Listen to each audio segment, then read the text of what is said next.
Bueno, ya estamos en vivo en el Facebook Live y apenas vamos a empezar. Miren a quién tenemos, Enrique Glockner. ¿Cómo estamos? ¿No?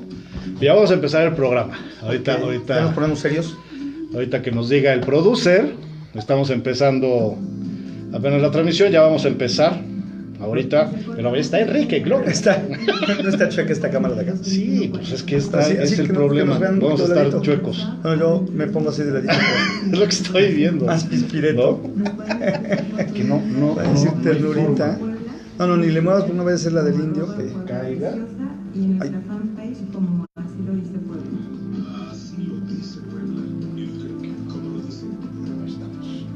Está un poquito mejor, digo, no sé cómo se vea.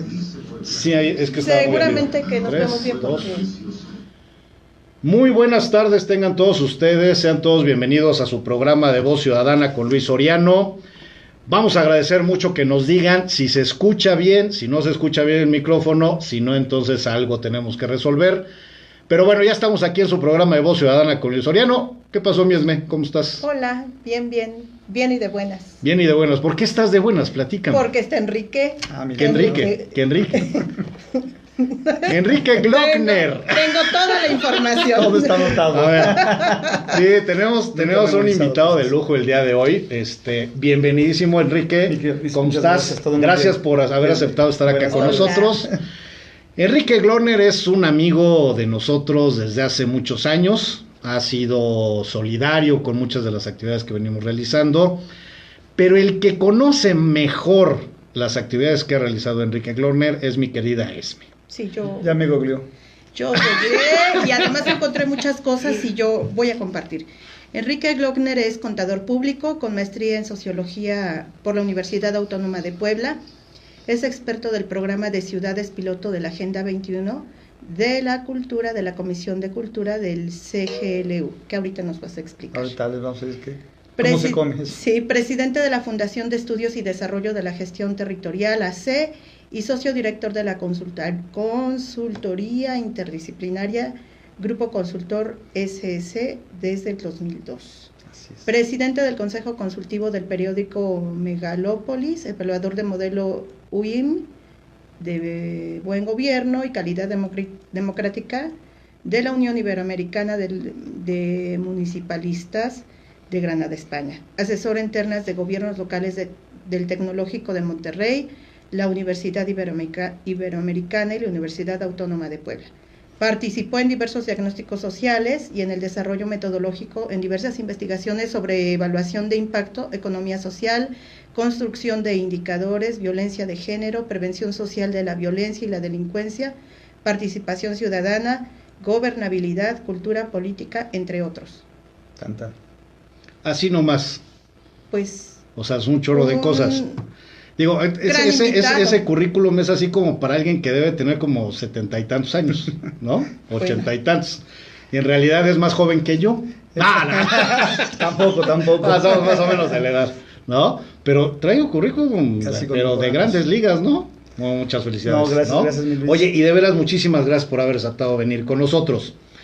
¿Por qué queríamos que viniera Enrique? ¿Por qué era importante para nosotros que viniera Enrique? Hemos hablado desde hace ya casi más de 2 años. Hemos hablado de movimientos sociales, hemos hablado de defensa de derechos humanos, hemos tenido invitados defensores nacionales, internacionales, defensores de defensores, o sea, han pasado por estos micrófonos todos los Glockner. El único que faltaba eras tú. Vivos. Sí. Los demás con Ouija. Faltabas tú por venir. Pero hablábamos del tema de los derechos humanos desde una perspectiva de lucha social, ¿no? Uh-huh. Desde una perspectiva de movimientos sociales, de activismo, de lucha, de visibilización, de estar en riesgo. Así es.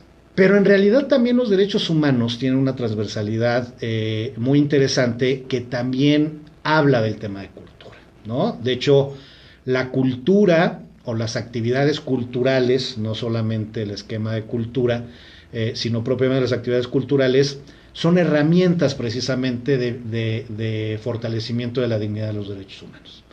Y entonces, pero Enrique no solamente habla de esto, sino habla desde una cosmovisión enorme desde una visión de todo lo que es el tema de cultura, pero desde una perspectiva de analista, desde una perspectiva de especialista en temas de políticas públicas, que no precisamente se aplican en el Estado mexicano.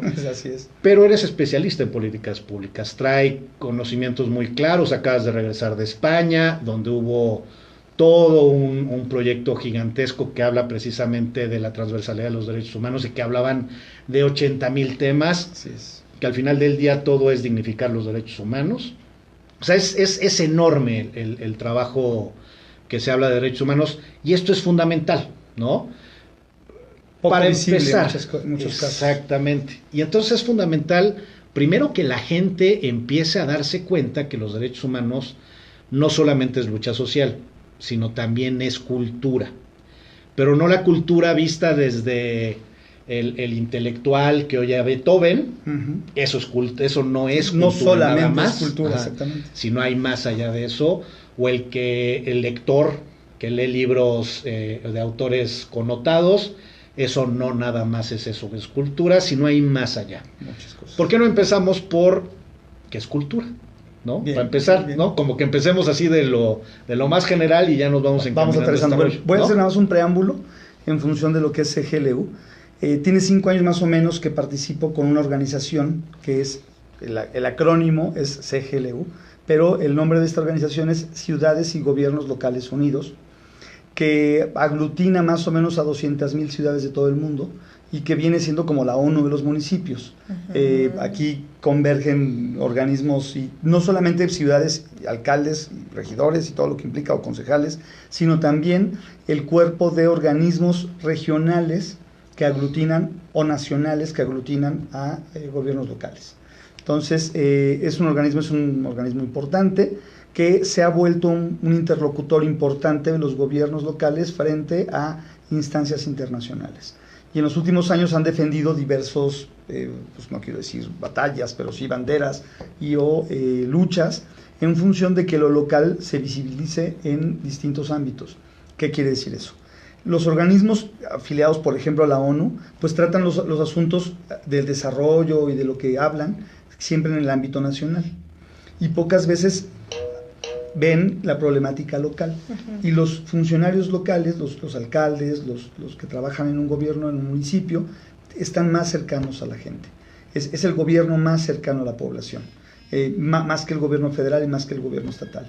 Entonces es bien importante que los propios funcionarios de esta dimensión de gobierno tengan una conciencia más aguda con relación a las necesidades de los ciudadanos y los habitantes. Sería deseable que todos los funcionarios y que todos los políticos estén conscientes de todo, pero bueno, me parece que todavía tiene que ser más el compromiso de un funcionario en el ámbito local. Esto es, a mí me parece muy interesante el tema como la analogía que hiciste de una especie de ONU de los municipios, ¿no? Así es. Porque quedan muy desprotegidos. O sea, a lo mejor se protege mucho, se visibiliza mucho las naciones como entes, estados internacionales. Los mismos estados se cobijan. Los gobiernos intermedios o los subnacionales. ¿Sí? Pero los municipios no. Y al final del día, el contacto directo que tiene la ciudadanía, o como se pueden resolver el 95% de los conflictos en todo el mundo, son con las administraciones locales. Yo siempre pongo un ejemplo, pensando, por ejemplo, la redundancia, el 11 de septiembre de 2001 en Nueva York. Uh-huh. Fue el atentado, sabemos todos que fue un problema de seguridad nacional para los Estados Unidos, pero el primero que tuvo que salir a las calles a resolver los problemas inmediatos fue el alcalde de Nueva York. Uh-huh. O sea, que tuvo que enfrentar los primeros segundos y minutos de la crisis. Ya a los 2-3 días después el presidente pudo hacer su declaración y organismos y lo que sea, pero en el momento... Cada vez los atentados de París, de Bruselas, de Madrid, o sea, todas estas situaciones de crisis que impactan el ámbito nacional o que pueden generar un problema de inestabilidad o de inseguridad nacional a partir de terrorismo, uh-huh. El primer implicado, el que tiene que entrar así al quite, como decimos en México, uh-huh. En los primeros segundos, y que si no responde de manera adecuada y si no tiene un manejo de crisis adecuado, pues vaya la que arma, ¿no? O sea, no lo van a hacer bien y su responsabilidad es mucha.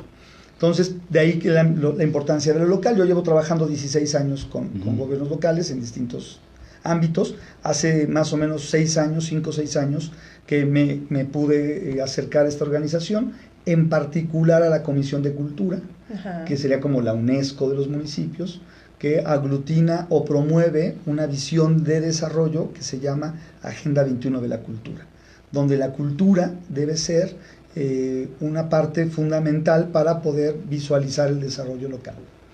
Y a partir de ahí iniciamos en 2010 un movimiento de que la cultura sea el cuarto pilar del desarrollo, junto con lo económico, lo ambiental y lo social. En fin, ha habido ya como varias banderas que se han ido asumiendo y que, repito, a partir de hace 5 o 6 años me sumé a esta visión, a esta óptica, y bueno, me ha dejado muchos buenos sabores de boca esta labor.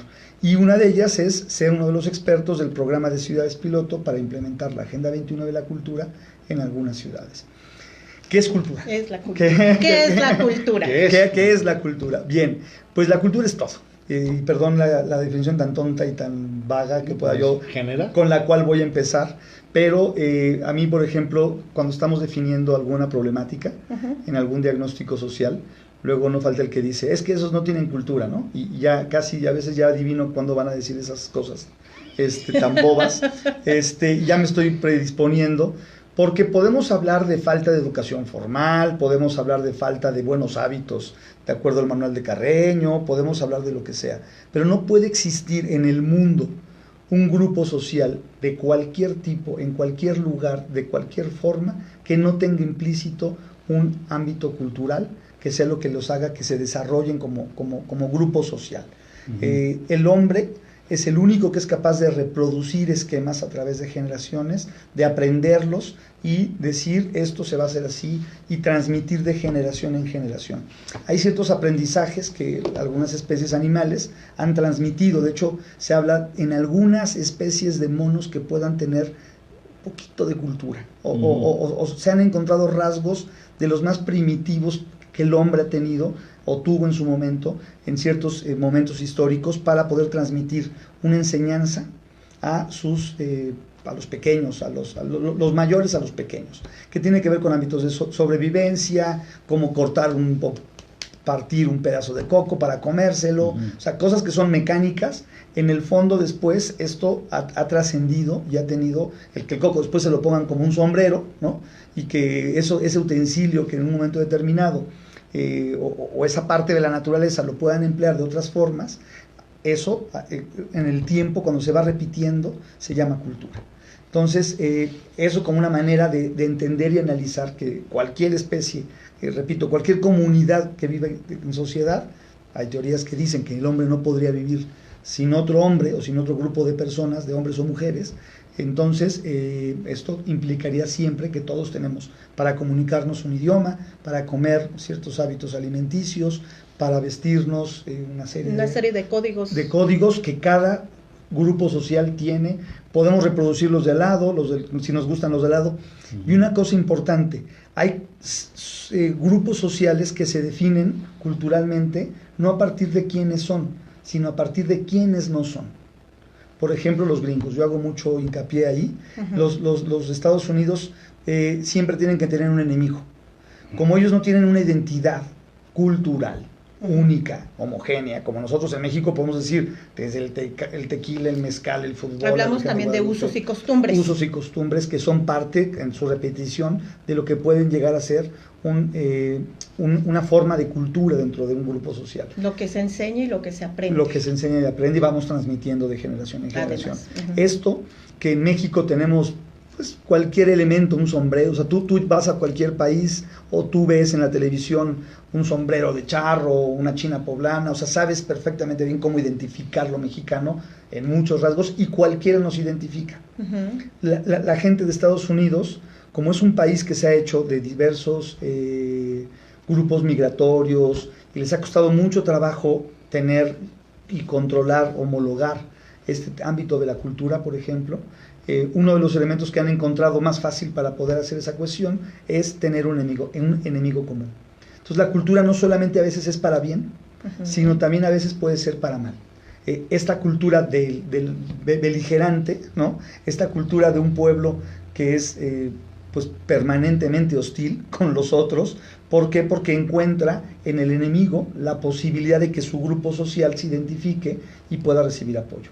Cuando no están atacando, bueno, cuando el enemigo no fue Rusia, fue Japón, cuando no fue Japón fue Alemania, cuando no fue Alemania. Es una constante. Cada presidente de Estados Unidos ha tenido su enemigo favorito. Cierto. Nos tocó lamentablemente que el que tenemos ahorita nos agarró a los mexicanos de sus Ay, Dios mío. puerquitos. Pero esa es la respuesta. Pero es parte de la cultura. Es parte de lo que ellos han hecho.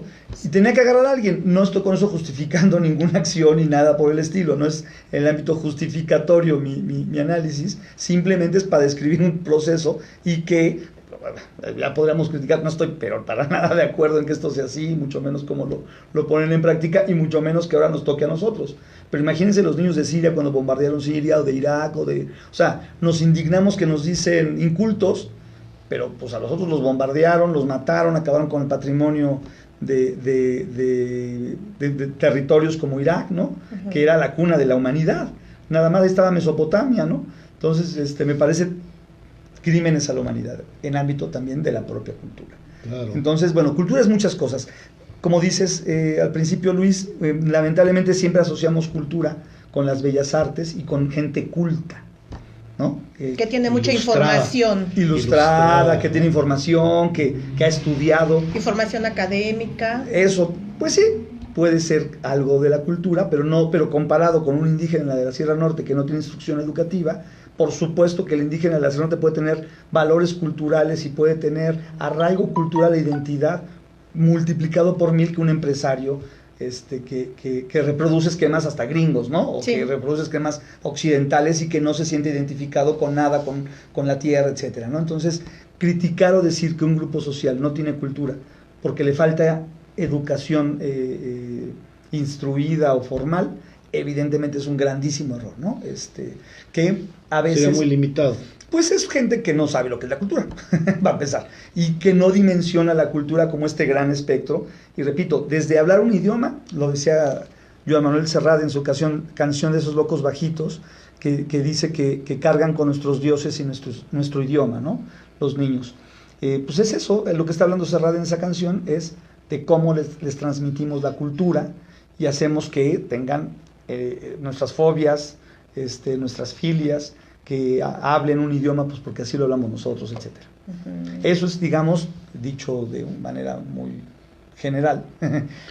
¿Por qué la cultura tiene que ver con los derechos humanos? La cultura, ¿por qué tiene que ver con los derechos humanos?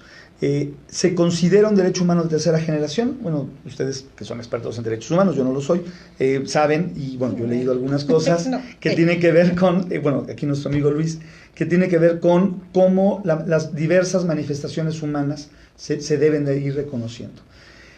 ¿Cómo empezó el entender la cultura y los derechos culturales como parte de los derechos humanos? Tiene que ver con diversos aspectos. Primero, el respeto por la diversidad. Uh-huh. La diversidad cultural. O sea, ¿cómo nos vamos a respetar nosotros y cómo vamos a exigir respeto si no somos capaces de respetar a quien profesa otra religión, por ejemplo? Y no somos capaces de entender siquiera, pero ya no digamos entender, mínimo no atentar o no atacar a alguien que profesa una religión o que se viste de alguna manera distinta. Tengo una amiga muy querida que vive en Nueva York y que ella es música del hip hop, es artista del hip hop, y dice que es insoportable vivir en Puebla, ¿no? O sea, que caminando por aquí con sus tatuajes, con su forma de vestir, Maldita, se siente juzgada permanentemente, excluida. Y eso, dice, híjole, en Nueva York eres uno más de los 10,000 diversos tipos de manifestaciones culturales que hay y nadie te hace caso. O sea, nadie está preocupado por si traes guaraches o traes zapatos o traes pantalones rosas o azules o verdes. O sea, realmente la diversidad cultural de lugares como Nueva York uh-huh. han hecho que se diluya todo esto. En ciudades como Puebla, que es una sociedad pues, muy cerrada, bastante endógena, que fue la primera ciudad española. Discriminatoria. Totalmente discriminatoria en todos los sentidos, que yo también siempre digo, no nada más decir insultar a alguien por su origen étnico es ser discriminatorio. Una vez estaba hablando con unos compañeros y recordábamos a otro compañero que le faltaba una mano y le decíamos el 15 uñas. y decíamos, no, es que nosotros aquí no discriminamos. Digo, pues ese 15 uñas no es un apodo que precisamente sea muy incluyente. Muy incluyente, no, es que yo a la señora de la casa sí la cuido bien. Le digo, pues la cuidarás porque te conviene, papá, pero realmente somos en México en general y en Puebla en particular una sociedad completamente excluyente y yo les digo, a ver, ¿qué pasaría si entra un indio chamula a Angelópolis un día a Sanborns a desayunar? Habría que hacer el ejercicio, ¿no? Vistámonos un día, Luis, de indígenas chamulas. ¿Qué tal? Y entremos a un hotel de lujo, entremos a un restaurante, a Sonata, vestidos como indios chamula, a ver qué pasa. Y no solamente por adoptar una vestimenta que no es nuestra. Para visibilizarlo. Y no por faltarle el respeto a estas personas, sino al contrario, para hacer notar que somos una sociedad discriminatoria. Entonces, los derechos culturales empiezan en una forma, porque son muchos los elementos que contempla o que incluye, el poder respetar la diversidad cultural de los diversos pueblos, el idioma, la religión, la vestimenta, la comida, etcétera, y no creer que otros son menos por sus usos y costumbres, por su propia cultura, por su propia historia. Ese es uno de los elementos que ven los derechos culturales. Otro elemento que también ven, o donde se visualizan los derechos culturales, es el ámbito ahí sí de las manifestaciones artísticas, que la parte artística o la cuestión artística está al alcance de todos. Tanto en infraestructura, por ejemplo, que un teatro o un cine tenga rampas para discapacitados, para gente en silla de ruedas, que puedan tener acceso a cierto tipo de, o fomentar actividades para cierto sector de la sociedad. ¿La accesibilidad es parte de la cultura? Sí, debe ser. Es un derecho que de acuerdo a los derechos culturales, debe de tener la gente que no se siente excluida. Hay dos maneras de excluir a la población de la cuestión cultural. Primero, cuando todas las actividades culturales las haces en el centro de la ciudad y no en la periferia, y no acercas la cultura a otras personas. Imagínense que dices, es que yo estoy haciendo muchas actividades culturales en Puebla, pero esas actividades culturales, a una persona que vive en, no sé, en Amalucan, tiene que pagar 3 camiones, que sumado en la proporción del salario mínimo de este país, puede llegar a ser hasta el 25-30% de lo que gana en un día. Entonces, evidentemente no va a venir a ver la actividad cultural. Entonces, hombre, les damos actividades culturales gratuitas y no viene la gente floja, son unos incultos, ¿no? Estoy hablando, obviamente, bajo una perspectiva de ellos, pues. una perspectiva de metáfora. Algunas personas dicen así y dices, bueno, le estás poniendo una traba perrísima para que la gente venga, si tiene que pagar, si es gratuito el evento acá, pero para acceder a la cultura hasta acá tiene que pagar 21 pesos o 25 pesos. El tema de hacer una reunión en un tercer piso en donde hay puras escaleras, que no hay elevador, no hay accesos, reunión de discapacitados, ¿no? Vamos a hacer una reunión para el apoyo de personas con alguna discapacidad o personas en situación de vulnerabilidad. Vamos a hacer en el tercer piso de la oficina del gobernador aquí en Casaguayo. Donde las escaleras a veces son chiquitas. No, en Casaguayo, no en Casaguayo. ¿Qué es por lo que han favor, hecho? ya va a empezar. No, es que en Casaguayo, en la Casa Azul, que es la que estaba al lado, sí. Ay, de repente a mí me invitaron a algunas reuniones hace algunos años, que es que ahorita lo que estás diciendo es, oh, por Dios, dicen, bueno, vamos a hacer, sí, pero eso solamente Salta uno dice, mi memoria. eso parece que nada más en Disneylandia pasa, ¿no? Hoy vamos a hacer una reunión con personas con discapacidad, etcétera, etcétera. Primero les dicen personas en situación de vulnerabilidad, o sea, desde la parte del lenguaje, la terminología que ya utilizan el lenguaje, para todo poder el rollo, excluir a las personas que tienen lenguaje, ¿no? Sí, bueno, claro. Lo vamos a hacer en el segundo piso, en el salón tal, en donde casi las sillas están fijas, y va a ser con personas con discapacidad, ¿no? El segundo piso de Casa Azul. De repente yo voy llegando a Casa Azul, pues yo subo las escaleras, el elevador no servía, y llego y estamos sentados, y le digo, oigan, ¿y cómo le vamos a hacer para que los invitados suban? Que finalmente es para ellos, ¿no? Supusiste que ya había una logística. Yo dije, los van a cargar. Sí. O sea, porque no hay de otra. Sí. Los van a cargar. Dije, ¿cómo va a ser el tema? Yo estaba sentadito instalado comiendo palomitas. No, pues ¿qué? ¿Por qué? Pues ¿cómo que por qué? A ver, están haciendo una cita con personas con alguna discapacidad. Algunas de las personas que convocaron andan en silla de ruedas. ¿Qué van a hacer? O sea, ¿cómo van a subir aquí al segundo piso? Bueno, más bien, ¿Cómo le van a hacer para caminar las piedras? Para empezar. Porque la zona Es empedrada, empedrada. ¿no? Primero. Segundo, ¿cómo le van a hacer para entrar al edificio? Porque tienen el borde para entrar al edificio. Tercero, ¿cómo le van a hacer para subir al segundo piso? O para subir acá. ¿Qué no pueden ellos o qué? Dije, no, por Dios. Ya lo dijo un sabio filósofo, son unos genios. Sí, de hecho, por ahí va el tema. Dije, no puede ser. Digo, ese no es un tema de falta o no falta de cultura, es un tema de insensibilidad. Tontería humana, pero Tontería que es sí, parte de, ¿no? Sí. Y entonces eso finalmente afecta a todo, ¿no? Afecta a todo. O sea, vamos a hacer un congreso para el tema de no al aborto, en donde todas las personas que están son hombres, ¿no? Vamos a hacer un evento en donde vamos a hablar de la próstata y en donde todas son mujeres. Son médicas. Sí, ¿no? son mujeres, sí. Muy buenas investigadoras, pero no tienen o no viven la problemática. ¿no? O vamos a hacer un tema de derechos humanos, vamos a hacer un proyecto de derechos humanos en donde invitamos a pura gente que son funcionarios públicos, ¿no? O granaderos. O granaderos. De origen. Sí. Vamos a hablar de un proyecto de derechos humanos en donde quien convoque, quien realiza esto es la Secretaría de Seguridad Pública del Gobierno del Estado de Puebla. Así es, con una visión. Ese es un problema. Ese es un problema. Entonces, ahí los derechos culturales se hacen de manifiesto. Que no tengas acceso a bibliotecas, que no tengas acceso a lo que se conoce como equipamiento cultural en las ciudades. Eso es fundamental. Debe de haber, y hay parámetros internacionales al respecto, que hablan de cierto número de libros por habitante, cierto número de bibliotecas, la distancia que debe de haber entre una y otra, que en un radio de tantos kilómetros existan cierto tipo de teatros, cines, acceso a ciertas cuestiones de cultura, que aquí sí son manifestaciones artísticas. Que tú como artista o como promotor de alguna tradición cultural de tu barrio y demás, también cuentes con las condiciones importantes necesarias para poder promover tu actividad. El carnaval de los barrios, ¿no? Que bueno, de repente sí ha habido, ¿cómo potencializas esto?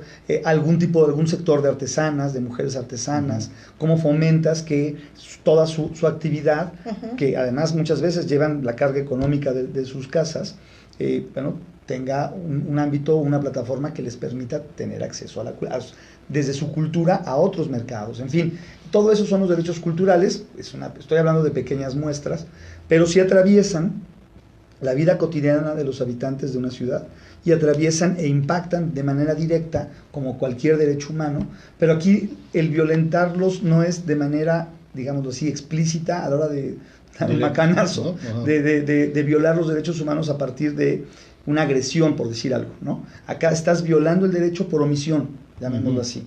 O sea, muchos de los derechos culturales se están violando por omisión en los territorios, o los propios habitantes estamos promoviendo que no se estén generando condiciones para contar con suficientes formas de ver esto. Sería una violación de derechos humanos por omisión, llamémosle así. Sí, que bueno, finalmente la violación de los derechos humanos es por omisión, por acción, ¿no? Claro. Ahorita que hablas de hablaste del tema de cultura vinculado a los derechos humanos desde muchas aristas.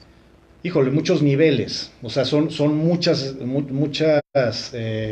expectativas que se pueden tener en la defensa de los derechos humanos desde el punto de vista cultura.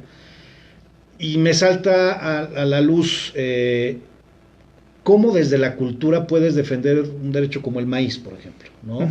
Cómo puedes defender los derechos humanos desde la cultura contra la xenofobia, ¿no? Que sería contra la discriminación. ¿Qué acciones afirmativas desde el tema de cultura puedes realizar? Y esta pregunta la hago porque de repente a muchos de los defensores nos llega a la mente de decir, es que aquí identificamos cuál es el problema, generamos las acciones, generamos la proyección, los protocolos, y cuando hablamos del tema de cultura decimos hay que poner una obra de teatro. Así es. ¿No? O sea, como para visibilizar. O un bailable. Pero no es nada más. Volvamos al folclore. No, es que es terrible. Es que eso no es el tema. Es como el tema indigenista, volverlo simple y llanamente un asunto de decoración, ¿no? Es. Traigan a los inditos para que caminen con sus ropas por Y acá, no es así. y todos les aplaudamos, y bueno, ya pasó el evento, ya Mira. guárdenlos y no los vuelvan a sacar hasta el siguiente año, ¿no? Digo, Sí. perdón que lo diga de esta manera, pero es que así lo vemos muchas veces, y a veces quienes más defendemos esto caemos en esos mismos errores, Sí. o somos tan injustos que queriendo, según nosotros, reconocer o visualizar algunas manifestaciones, acabamos ridiculizando este tipo Cometiendo de... los mismos errores. que los más hijos de los hijos, Ujú. ¿no? Por no decir muchas groserías. ¿Cómo hacer? ¿Cómo hacer? Bueno, tiene que ver con un ámbito de conciencia, está clarísimo. O sea, lo primero que yo creo que es en toda la parte de derechos, no lo sé, pero en derechos culturales, el primer paso es tener conciencia de tus derechos. Ujú. Y que los derechos llevan a obligaciones también.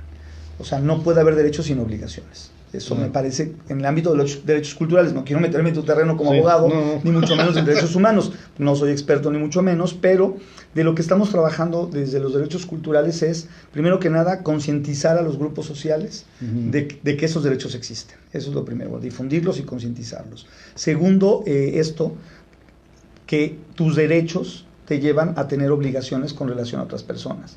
O sea, si yo exijo derecho de que respeten mi diversidad cultural de cualquier índole, Sí. yo tengo la obligación de respetar el derecho La cultural del del otro. Si no, pues no se vale. O sea, no estamos hablando de la equidad que cualquier derecho tendría que estar promoviendo, digámoslo así. Siguiente paso, me parece que, y es un asunto que estamos a nivel mundial intentando promover, es la elaboración o construcción de cartas de derechos culturales de las ciudades. Aquí en Puebla ya hay quien lo está haciendo, ya se está trabajando. Sí es un tema que me parece muy importante. Desde 2016, que fue la reunión de ONU Hábitat en Quito, Ecuador, se puso de moda la ciudad, decía yo.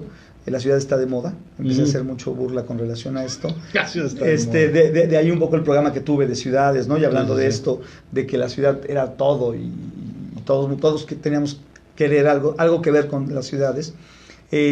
Salió y la frase era derecho a la ciudad. Digamos, pensando un poco en lo que en los 60 surgió, como todo, hasta un movimiento promovido por un filósofo francés, Henri Lefebvre. Perdón, mi francés es muy malo, como mi inglés, como mi alemán, como mi italiano. Si el español me sale medio mal. Bueno. Imagínense los demás. No, bueno.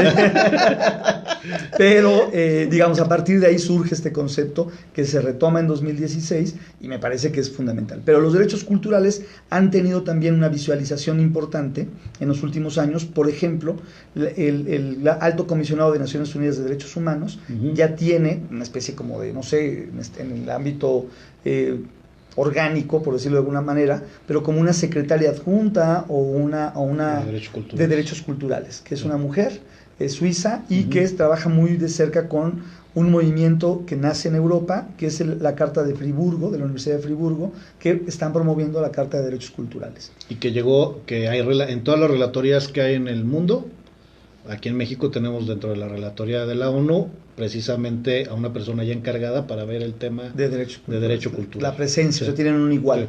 Sí. Esto, por ejemplo, pues ya habla de la importancia que algunos organismos le están dando a este tema. Entonces, no porque ellos lo hacen, lo tenemos que hacer todos. Finalmente es una necesidad y me parece que en la medida en la que vayamos construyendo conciencia en los ciudadanos de estos y de muchos temas, pero de este en particular, me parece que podríamos hacer un beneficio colateral. A diferencia de lo que otros piensan con los daños colaterales, nosotros podríamos ir construyendo un beneficio colateral, donde el beneficio que recibe una persona y que esa se vuelva como un difusor de todos estos principios, al final del día podamos tener una multiplicación de ciudadanos conscientes de sus derechos culturales. Eso me parece, repito, que es fundamental.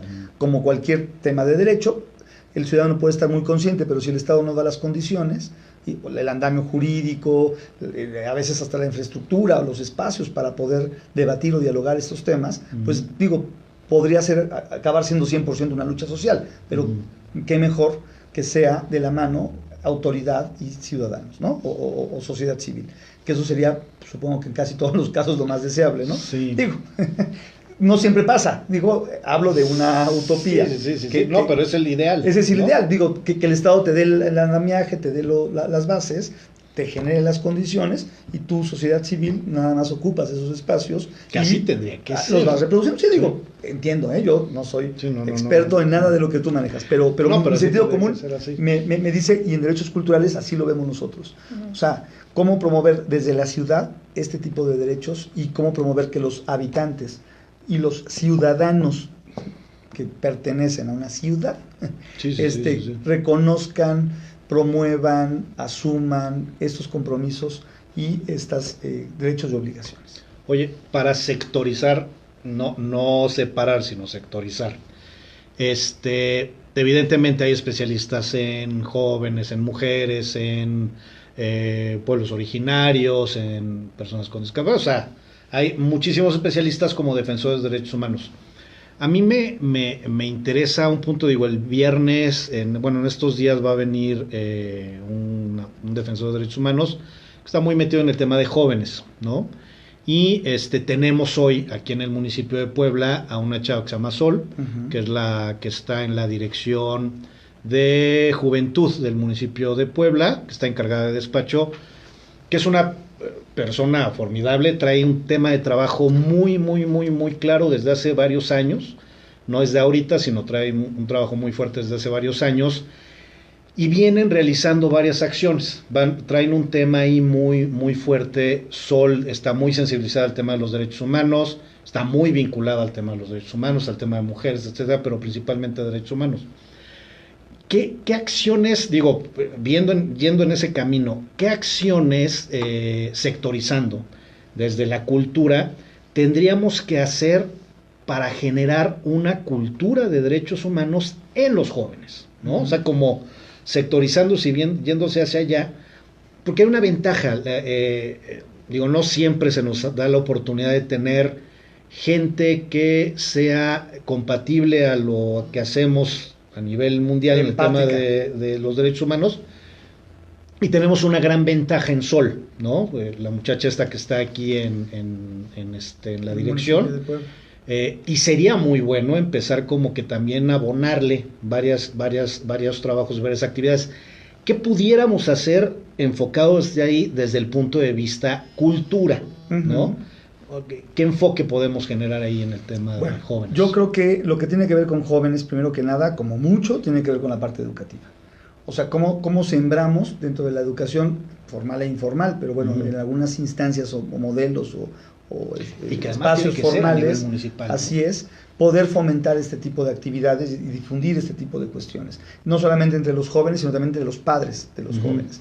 Que los que tenemos hijos adolescentes o hijos jóvenes tengamos conciencia de todo esto y fomentemos en los jóvenes una actitud, porque yo le puedo enseñar en la escuela cualquier situación, quienes se dedican a educación. Yo me dedico a la educación. Como tú, que no me quiero meter en tu terreno, pero... No, pero sabes que, Enrique, es lo que te iba yo a decir, los maestros somos una fuerza increíble. Este tipo de gobiernos y lo que plantea Luis, a nosotros como escuelas nos meten muchos programas. Que el programa de los valores, los programas de la inclusión, equidad de género y muchos programas nos van metiendo. Entonces, ¿hay algún programa que ya esté trabajándose para que nosotros como maestros podamos incorporarlo a las escuelas que tengan que ver con el derecho a la cultura? Y lo que nos decías, ¿no? Porque ¿cómo es que nosotros como ciudadanos nos vamos a empoderar, nos vamos a concientizar de estos derechos de los que hablas? Pues mediante las escuelas. Yo creo que es un primer paso. Es el principio. Así es. ¿Y por qué hablo también de los padres de familia? Porque reforzamos los padres de familia. Yo desde que conocí el violentómetro, ¿no? Una herramienta de difusión de lo que como hombre puedes llegar a provocar, y también como mujer darse cuenta de cuando eres sujeto de violencia, porque se normaliza la violencia, y hay mujeres que no se dan cuenta que están y hombres viviendo. También que no se dan cuenta. Es que es a lo que voy. Yo cuando vi el violentómetro me di cuenta de la cantidad de idioteces que he hecho en mi vida, y lo reconozco públicamente, no tengo ningún empacho, ¿no? O sea, dices, caray, yo he celado, yo he mandado a la muchacha que se cambie la falda, ¿no? O sea, históricamente, dices, soy tonto, o qué me pasa, ¿no? O sea... Y vas cambiando. Vas entendiendo otras cosas. Pero tal vez de chamaco loco, ¿no? De mi primera novia, ¿no? Cometí muchos errores, lo reconozco, digo, no se trata de todos. No estoy en terapia con ustedes, pero finalmente sí reconozco eso, y lo que hice fue cambiar algunas actitudes. Y qué mejor que esas actitudes las cambié para con mi hija. O sea, ni modo que yo diga a mis exnovias, o perdón a todas las que les dije alguna tontería, pero a mi hija la voy a fregar, si se pone minifalda o le voy, no, es una cosa que dices, bueno, güey, o sea, empezando por casa y empezando por lo que uno puede decir que más quiere en la vida, que son sus hijos, ¿no? ¿Cómo conectar eso? Ahí es lo mismo. Entonces, perdón, sí hay programas que establecen, hombre, que yo sepa, formales para educación para México no hay. O sea, existen visiones y enfoques de fomento de los derechos culturales en el ámbito educativo en diversos espacios, que son parte de lo que los organismos internacionales estamos promoviendo. Eso sí existe. Habría que adaptar algunas de estas cosas a los programas mexicanos y conectarlo con otros. Una de las cosas que yo estoy en contra de estos enfoques de los que hablas es que luego se ven como por separado. Aislados. Se trabajan y no se ve que es un tema orgánico. Así es. Es como el asunto del organismo, ¿no? Vengo y te quiero curar el riñón, pero te jodo el hígado porque la medicina que te estoy dando, o tienes que tomar una para el intestino porque te estoy fregando, es muy agresivo. Es para los pies y para la piel. Entonces no acabas de ver el organismo como un todo que está generando, pues, lo que sea, ¿no? Y un órgano ayuda al otro, ¿no? O sea, ningún órgano trabaja solito. Todos trabajan para los otros, digamos. Entonces lo mismo pasa con el ámbito educativo formal. No hablar de derechos culturales como el espacio sagrado de la literatura y esto, y ya cállense todos y esto, todo lo demás no importa, no, espérate. Los derechos culturales entran como parte de los derechos humanos, hablemos de todo al mismo tiempo si es necesario. La educación, repito, no es un tema sectorizado, temáticamente hablando, que necesariamente tenga que verse por separado. Esa sería como una invitación. Hay información que podemos compartir. Pero decía yo eso, ir fomentando en los padres esa conciencia o la relevancia o la importancia de sus actos de manera implícita sobre lo que los hijos reciben de información todos los días, todo el tiempo. O sea, un maestro puede educar 8 horas, 5 días a la semana, que son 200 clases, ¿cuántos días salen? 200 días. Más o menos 200 días al año, pero un papá jode la vida de un hijo. Sí, porque todo el trabajo que hace la maestra. Bueno, porque además desde las escuelas horas se da arte y damos a los niños lo que no se les ofrece en casa. Sí se hace, pero yo creo que no hay un método. O sea, los maestros, cada quien desde su constructo, desde su cultura, lo que él tiene, ofrece, ¿no? Si un maestro tiene mucha cultura, ofrece más y más y más, pero no hay un método, no hay un programa. Todos tenemos mucha cultura. Todos, uno tiene más herramientas. Más herramientas, ¿cierto? Lo que decías, cometemos ese error, ¿no? Pero creo que todos tenemos mucho que ofrecer, pero no hay una metodología. Sí, no se da forma a esto. Eso que es otra cosa hablando de los jóvenes que podríamos también fomentar. Los que ya son artistas, los que tienen algo que decir, algún joven que canta, algún joven que hace teatro, algún joven que pinta o lo que sea, motivarlo a que fomente estos derechos culturales mediante sus expresiones artísticas. Que es otra manera también de ver las cosas. O sea, no solamente los derechos que tienen los demás habitantes por tener acceso a las manifestaciones artísticas, sino cómo poder generar que los artistas contribuyan con esas actividades y estos movimientos.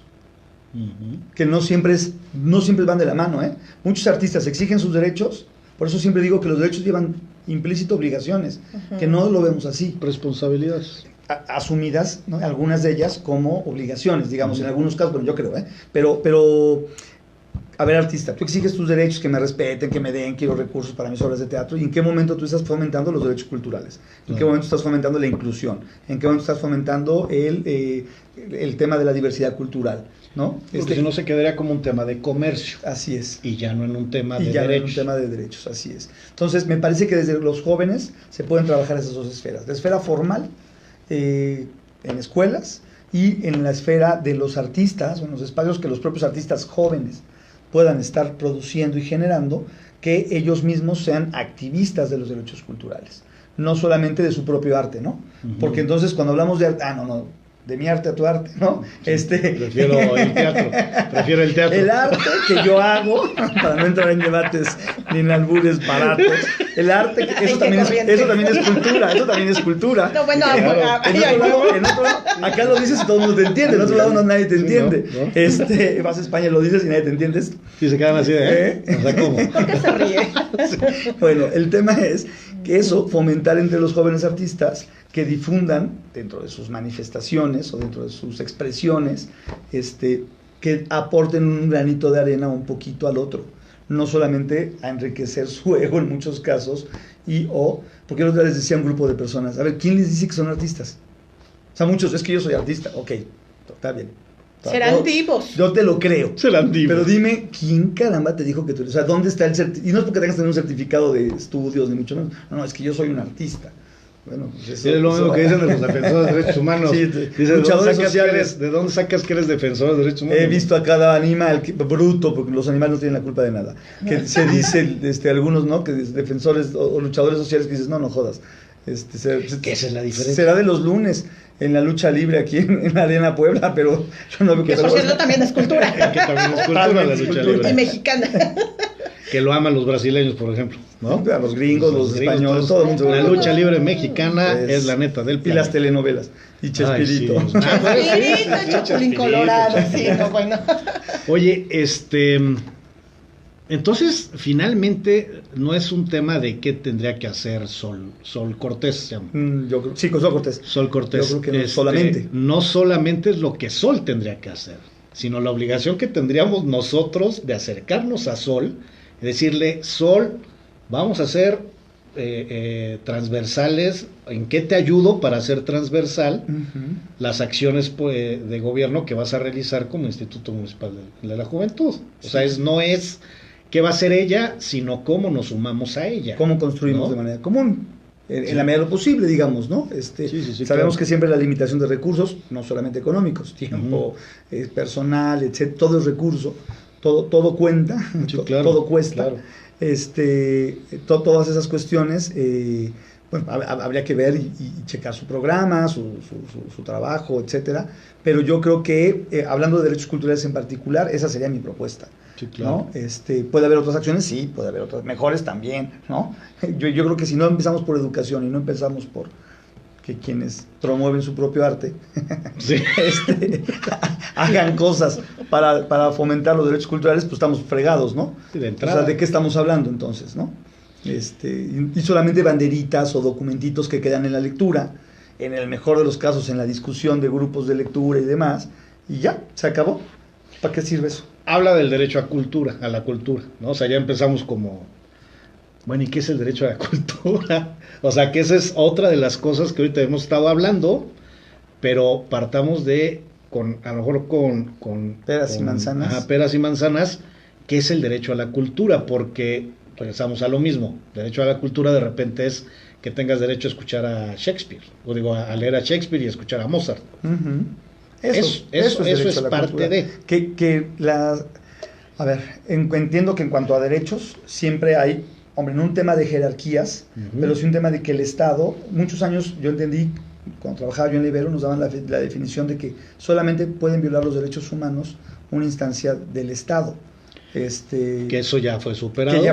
Que hoy día un particular puede violar los derechos humanos de otro particular, ¿no? Pero bueno, hablando en esto que está empezando, o sea, hablar de derechos humanos como tú lo manejas, es una lucha o es una batalla de por lo menos 25 años, 30, es una lucha de la historia de la humanidad, pero quiero decir, lo que están ahorita en muchos casos recogiendo o cosechando, se sembró tan particular, por lo menos, ¿no? Y repito, puede ser más, 50 quien hable del 68 y 60 quien hable de los movimientos ferrocarrileros y los maestros, etc. En fin, hay muchas otras expresiones y todas encaminadas a defender los derechos. Pero creo que, repito, institucionalmente, culturalmente, de lo que como cultura entendemos los derechos humanos, como el tema de género, como otro tipo de luchas y batallas que se han empezado a recoger los beneficios de esto más recientemente, son luchas de hace 25 o 30 años. Bueno, los derechos culturales pues es una lucha que no tiene más de 10 años, tiene entre 8 y 10 años, entonces es nueva dentro de todo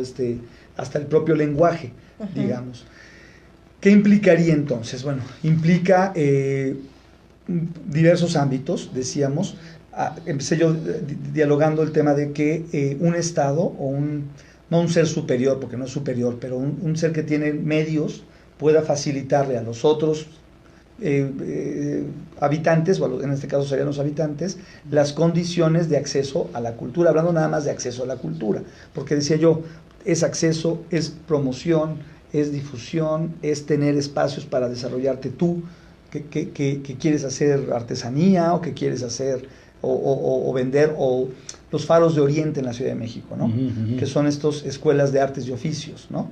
Que los chavos pueden ir a estudiar un taller de fotografía, un taller de graffiti, un taller de cómo hacer joyería artesanal. Entonces, los chavos tienen un espacio que el propio Estado les ha brindado y que en mucha medida se ha vuelto autogestivo. O sea, yo te doy el primer paso y tú vas generando condiciones, y poco a poco te voy, que me parece que en muchos casos sería lo deseable, ¿no? No en todos, la salud no puede ser así, el ámbito educativo tampoco. Yo creo que ahí sí el Estado siempre tendrá la responsabilidad y la obligación de darnos a los habitantes eso, digamos. Para eso cedemos al gran Leviatán nuestra voluntad, ¿no? Para que nos dé garantías de seguridad, y si no se manifiesta en eso, pues no se manifiesta en nada. Entonces, repito, creo que en ese terreno podríamos empezar a construir andamiajes que permitan tener diálogos de este orden, ¿no? Y bueno, pues ahí decía yo la Carta de Friburgo, que es como el documento más acabado. Está la Carta también de la UNESCO, tiene su propia Carta de Derechos Culturales. Está la declaratoria del Consejo Económico, Social y Cultural de la ONU, que hay un explícito que habla sobre derechos culturales. O sea, hay una serie de documentos que dan marco de referencia para no nada más conceptual, interpretativo, jurídico, sino también ejecutivo y de acciones que se pueden implementar. Cultura 21 Acciones, que es el documento con el que trabajamos en Agenda 21 de la Cultura, tiene 9 compromisos donde se agrupan 100 acciones. Las primeras 11 acciones son derechos culturales. O sea, el primer compromiso que adquiere una ciudad que se mete a trabajar la Agenda 21 de la Cultura es fomentar los derechos culturales en la ciudad. Porque entendemos que si no partimos de ahí, todo lo demás que hablamos de cultura y educación, cultura y economía, cultura y medio ambiente, vale gorro. O sea, si no hay ese primer compromiso, pues es que si no hay una instancia de cultura en el municipio, pues entonces ¿quién va a promover esto? Aunque sí invitamos siempre en las ciudades a que todo lo que tiene que ver con la cultura como cuarto pilar, se comprometan todos. He tenido secretarios de desarrollo urbano, los más comprometidos y combativos con este discurso que estoy diciendo ahorita, ¿no? Y más que un secretario de Cultura, por ejemplo, en una misma instancia, ¿no? El de Cultura dice, pues sí, lo ve como un medio para hasta posicionarse políticamente al interior del ayuntamiento y eso. Pero he visto secretarios de Desarrollo Urbano verdaderamente comprometidos con que sus planes de desarrollo urbano contemplen y vean el territorio desde una perspectiva cultural y fomentando o implicando los derechos culturales. Que al final del día el derecho cultural es un derecho humano y genera transversalidad. Debería de generar. O sea, debería de ir en ese sentido. Entonces se aplica. Y aterrizando también hombres y mujeres, con todo el tema de género, lo que tiene que ver con niños. Que ahorita me parece que también es uno de los temas que tiene que estar en la agenda de todo gobierno, porque no estamos visualizando a los niños. Son invisibles. Existe invisibilidad de ellos. Totalmente invisibilidad. Es de los grupos más maltratados. Insisto, no solamente pegarle al niño es maltrato.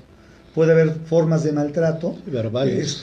La expulsión misma. Verbales, ¿sí? Tú no opines porque tú estás chiquito y tú no sabes. O sea, ya desde ahí, ¿tú de qué hablas de esto si no sabes nada? ¿No? Aunque ay, mijito, no hables de esto que tú no sabes. O sea, puede ser con la voz más tierna y sutil. Estás haciendo violencia contra un ser vivo que, a su leal saber y entender, dirían los abogados, está expresando lo que siente y lo que piensa. Sí. Y le estamos diciendo, no, tú no hables porque tú eres tonto.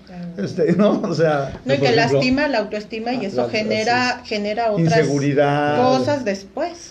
El caso contrario, precisamente ahorita hablando de niños, una amiga que su hija chiquita de 4, 6 años, 8 años, no me acuerdo cuántos años tiene, pero ella es activista, es defensora de derechos humanos. La niña sí. Okay, muy bien. O sea, el tema es que la niña ella se volvió defensora, porque la mamá es una mujer de lucha social, defensora, anda en los movimientos, en el activismo, y la niña que además ves a la niña, es niña güerita, ojo claro, o sea, la ves y dices, esta niña se dedica a jugar muñecas todo el tiempo. Una niña fifí. Ajá, como niña fifí, Digo, ¿no? sin insultar a nadie. Y resulta ser la más activista, se sabe las consignas de lucha social, o sea, esta visión que tiene ella como niña, y que se vuelve ella una defensora de sus iguales.